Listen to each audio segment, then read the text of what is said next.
Well, good morning, everyone. I'm Mark Lillycrop, Head of Professional Services at ITSMF UK. Welcome to our latest signature event on service integration and management, exploring what's new in the SIAM space. Our forum today brings together three great speakers. Steph Ward from Scopism will be providing a future view of SIAM in 2030, considering how today's static models need to adapt to a more automated world. Siobhan Hobbs from CGI will be diving into one of the new SIAM body of knowledge compendiums on SIAM and AI, a very timely addition to the guidance. And Scott Manning of Apache IX offers an interesting case study on transitioning from a single service provider to a public sector ecosystem. Finally, we'll round off with any questions and comments for our panel, concluding, I think, by about 12:30. So a really fascinating program for us today. This session is being recorded and will be available to members via the member area after the event. If you have any comments or questions, just add them to the chat, and our speakers will either take them on the fly or address them at the end of the session. We will share the slides after the event and we'll be asking for your feedback too, so please do respond and let us have your thoughts. Finally, just a reminder to check out the remainder of our signature event series, which are mostly free to members and some are in person at locations around the country. On the list are XLA 26 at the Belfry Hotel, a digital transformation simulation day at Silverstone, ITIL Case Study Day at Edgbaston in Birmingham, and of course our November conference in Milton Keynes. So do check these out online. So that's enough from me. To start us off, over to Steph. Thank you very much, Steph. Thank you very much, Mark. I'll just share my screen. Hopefully you can all see that. So thank you very much. Many of you will have spent years, if not decades, in service management, as the theme tends to go, but you've been understanding services, managing them, and continually improving them. And while service management has always been about delivering value through services, the environment, as Mark mentioned, that we're operating in today looks very different to perhaps one that many of us started in. So we've got more providers, more technology, more data, more automation, risk, and more expectations. So the challenge isn't simply just managing services anymore. It's managing that complexity. So it's very much why I believe service integration and management becomes increasingly important as we look towards 2030. For those of you less familiar with Scopism, we are an independent global organisation focused on advancing service integration and management. Scopism was founded about 10 years ago now by Claire Agata, who we have in the audience, but she recognised that service management was becoming increasingly complex and that organisations needed a more structured approach to managing those services delivered across multiple providers. And that work led to the development of the first SIAM body of knowledge, which was created by practitioners for practitioners. And since then, SIAM has continued to evolve, and as has Scopism. So today we support the global SIAM profession through a portfolio including that SIAM body of knowledge, but as well as research, events, professional development, accreditation, and importantly, the global community, which you can see has grown to over 5,000 members on the left-hand side there. I think that's really important as well, because what I'm sharing with you today isn't just based on my personal opinion. It's what we see in the community and what we're seeing across all our research and everything else as well. The community isn't just in one place, it is online and it spans over 120 countries. So it's bringing together those practitioners, customer organisations, providers, consultants, but basically everybody that's applying, well, lots of people that are applying SIAM principles in the real world or learning about it. So through that, we're seeing the challenges that they're facing, the questions that they're asking, where things are succeeding, and perhaps where people are struggling. So ultimately, it's being shaped by people working in these increasingly complex environments. And I, Stephanie Ward, have the privilege of working with Claire to build that, but also managing that community. So working with these people all across the world, listening to the conversations and helping continue supporting the evolution of SIAM. So a lot of what I'll discuss today comes from that. Before I go into what we're seeing for the future, I'm just going to start with a bit of context and maturity of where we are today. So historically, a lot of organisations viewed SIAM as perhaps an operational coordination layer that focused on incidents, problems, and change. But today, we're increasingly seeing SIAM treated as more of a strategic operating model capability. At the same time, as we talk, digital complexity is continuing to rise. So organisations aren't just dealing with a handful of providers anymore, but they are dealing with cloud platforms, SaaS providers, security partners, internal teams, those automation tools, and increasingly AI-enabled services. And the AI strategies aren't succeeding because organisations are simply just buying AI, if only it were that simple. They are succeeding because organisations can then integrate data, processes and governance and decision-making across multiple parties. So in many ways, AI is creating an even greater demand for integration then. We're also seeing a growing focus on governance, risk and compliance, whether that's cybersecurity, operational resilience, supplier assurance, the emerging regulations, but organisations are trying to balance that agility with control. And we're also seeing the conversation shifting from the individual supplier performances towards outcomes. So organisations are asking, are we delivering value? Are services resilient? And can we trust the ecosystem to perform when it matters?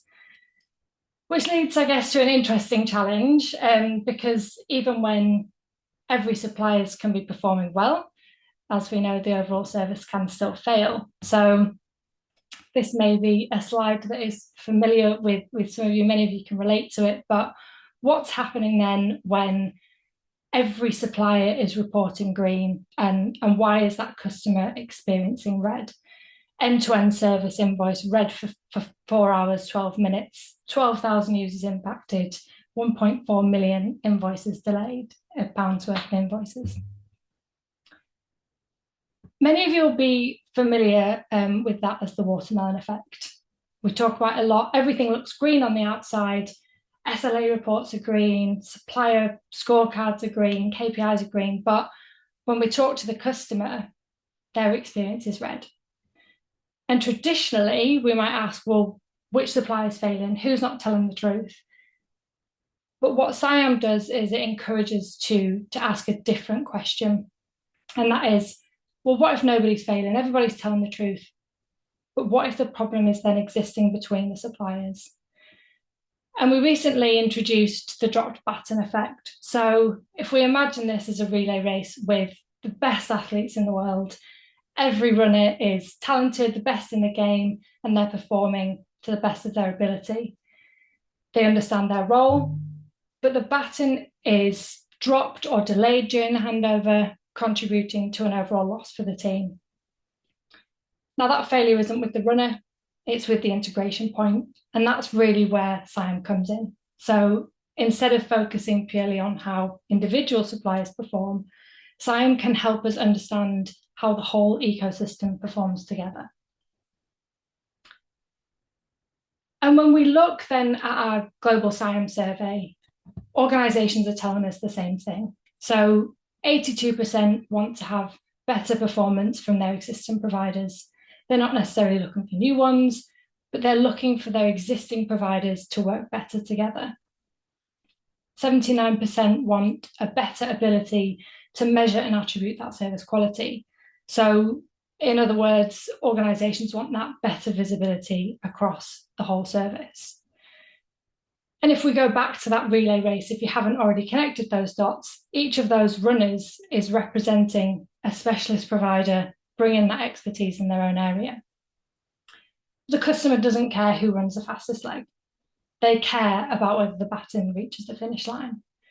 And that baton is representing the business service. So it moves between providers, teams, processes, and technologies. And the success depends then on that handover. And the biggest failures in multi-provider environments don't often occur inside a provider. They are between them, where that information is shared, the ownership is clear, and accountability is there. But if it's not, the baton gets dropped. And as we've sort of seen from the watermelon being the symptom, the dropped baton allows us to understand the cause.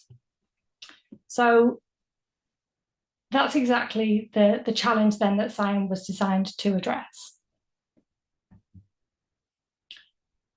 So with that in mind, and coming back to my earlier point of the challenge of managing these multiple services, it's not just managing them, it's also managing the complexity. And then we need to think about how that SIAM becomes increasingly important as we move towards 2030. So I'll share with you now some of the themes that come through from the community, and then we will consider how we prepare for the next decade.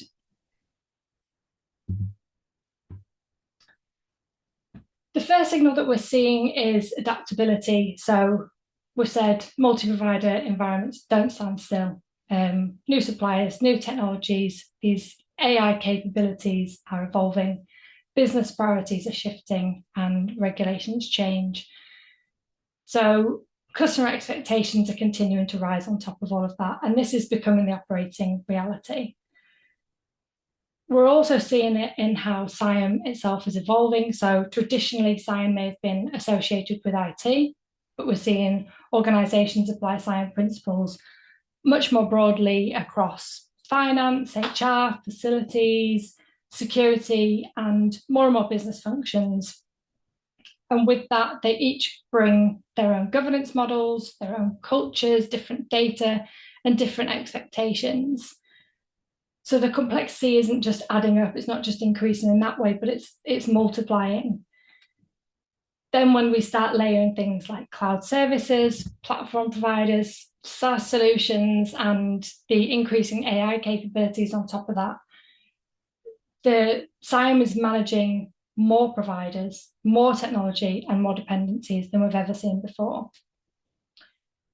And the ones that are succeeding then aren't the ones with necessarily the most mature processes, but they're the ones that can adapt quickly while maintaining that clarity and the accountability and the focus on then the customer outcomes.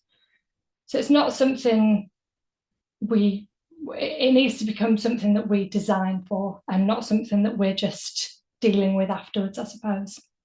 And this is something we also see in some of the research we're conducting at the moment. So if you're in the community, you will have seen how this need for adaptability is influencing how SIAM models themselves are being designed. Scopism have been working with Unisys on a piece of research to understand how traditional models are evolving, and that will be released in the coming weeks. So if you're in the community, you'll be one of the first to see those findings. SIAM endorsed one of our lead architects on the SIAM body of knowledge since the very beginning and the iterations since, but puts it very nicely in that SIAM is the connective tissue of the digital enterprise. So it unites cloud platforms, legacy estates, niche service providers, and internal teams into one coherent service. So as these changes happen, SIAM is really enabling that adaptability. The next signal we're seeing is human judgment. So we've talked a lot about automation and AI, but it is increasing. But what we see more and more is that accountability and the human judgment is essential. The opportunities for AI are fantastic, they're great, but we really need those foundations to exist. We need that clean data, shared definitions, integrated tooling. AI isn't going to bypass those fundamentals. It depends on them, and it will change how the decisions are made. So it also doesn't remove the accountability for those decisions. Not going to talk about AI and automation too much because I know Siobhan is going to be introducing and talking about the SIAM AI and automation compendium next. But what you will see across the body of knowledge and its compendiums is that people are still absolutely essential. And this is very much reflected in our best practice and how that guidance is evolving. We actually have launched a working group just recently on the people and SIAM compendium. So Stacey Thomas is leading that. And again, if you're in the community, you'll see more from that in the coming months. But another quote from one of our other lead architects, Michelle Major Goldsmith, adds that the SIAM model makes those ecosystems coherent, while automation can handle the predictable and people apply judgment to the new and unexpected. Third signal that we are seeing is data-informed decisions. So many organizations aren't suffering with that lack of data. In some cases, they can be overwhelmed by it, but I really like the dashboard in the car as a good example, because modern cars can generate thousands of data points every second. But I don't need to see them all. I need to know when I'm going to run out of petrol or when there's something wrong with my car that needs addressing. But I need the information that helps me make the decisions at the right moment. And that's so relevant in multi-provider environments. Every supplier is going to have reports and metrics and dashboards, but it doesn't always create that insight. And as we saw before, suppliers can be reporting green, but unless everybody agrees and understands what that success actually looks like, we can still end up with a poor customer experience. So that data really becomes valuable when there's a shared understanding of what that means. So historically, we have been measuring when suppliers met SLAs, but we're asking different questions now, and it's more, did the service achieve the outcome we wanted? Those decisions are increasingly crossing organizational boundaries, so the data has to be trusted and it has to be consistent and integrated across them. Because if every provider has their own version of what the truth is, that decision making is then slowed down. And as we saw before, this isn't just theory, it's not just our thoughts. Our research supports that from the Global SIAM survey. 79% of organisations want that better ability to measure and attribute service quality. They're not just looking for more data, but they're looking for better insight and better decision making.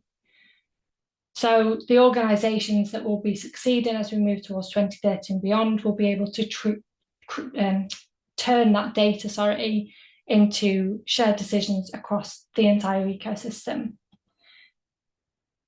And if we're making more decisions across more organisations, well, the next logical question was, how are we going to be able to govern that effectively? And to some of you, historically maybe means, governance maybe means control, more approvals, more meetings.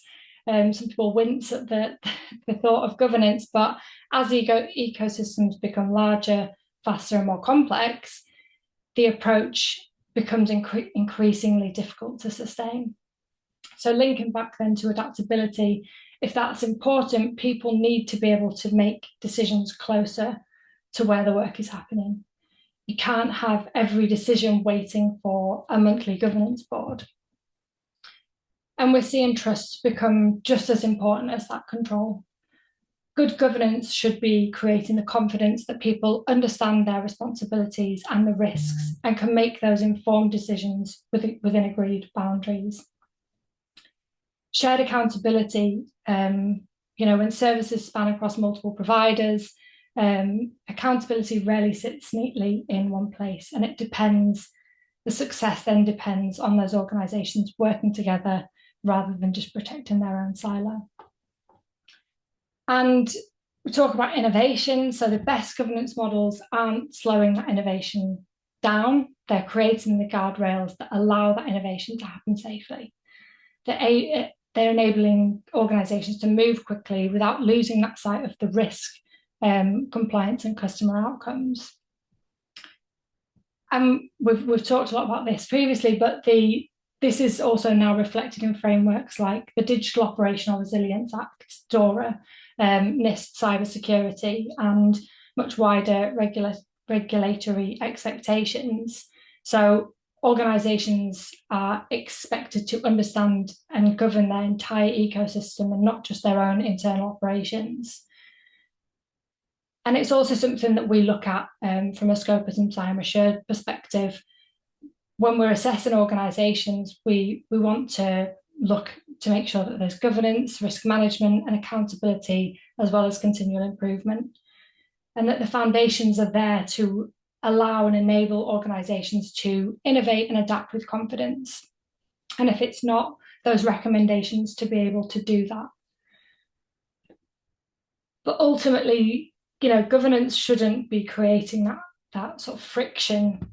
It should be creating confidence and psychological safety so the right people can make the right decisions at the right time, especially as things become more complex.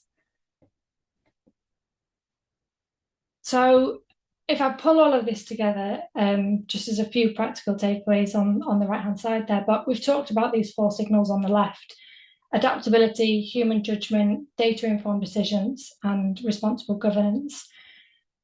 And they're not separate challenges. They're all a response to the same reality of these multi-provider environments becoming more complex. But what we see consistently through research, events, community, and works that we do with organisations is that SIAM provides a framework for addressing these challenges. I won't go through the list on the right-hand side. I know Maria's going to send these slides out, but there's a few things for you to take away there and perhaps, consider yourselves. But SIAM isn't slowing these organisations down, but it's enabling us to move faster through complexity. And whether it's that list that I've shared with you or anything else, you don't have to do any of that alone. So one of the things that I love about working in the community is that we see no single organisation has all the answers. The best ideas come from people sharing what's working and what doesn't, and what's really happening in the real world. So any of these topics that I've talked about today, if you want to explore these further, we've talked about the body of knowledge and how that's continuing to evolve. We launched the refresh in November last year with 12 compendiums, and we've already got 2 being reviewed and 2 being added to that. But everything I've talked about today comes from these things on the screen there. It's completely free to join.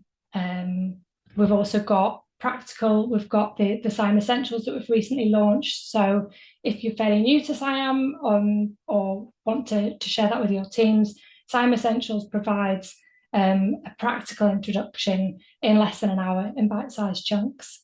So that's all available. I will share these slides after. SIAM Assured, I've also mentioned, recognises those organisations demonstrating SIAM capabilities and best practice. And Service North is our global SIAM conference. So it's one of the largest global gatherings focused entirely on SIAM. So whether you're already working in SIAM or simply just trying to navigate the complexities that I've talked about today, we'd love to carry on the conversations with you. So as I said, if any of it's resonated, you can scan any of these barcodes, but what I will say is the left barcode, the join the community, is completely free no matter where you're at. It's the perfect place to start and access everything that I've shared with you today.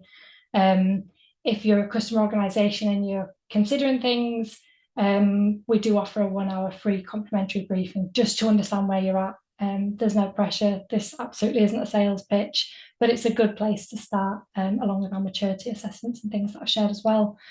And for providers, we talked about the Scopism SIAM Assured accreditation.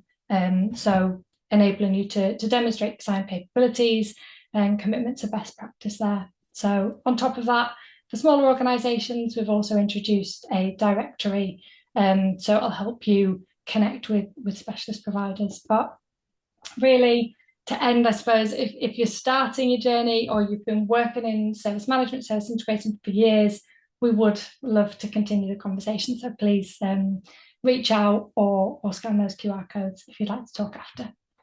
Thank you very much. Excellent. Thank you very much indeed, Steph. That's a really good introductory session for us this morning. So much in there about building structure and governance that will support us as we go into a more automated type of world. And yeah, of course, Scopism will also be at our annual conference in November. As well as that amazing list that Steph put up at the end there, there's an opportunity to catch up with them in November too.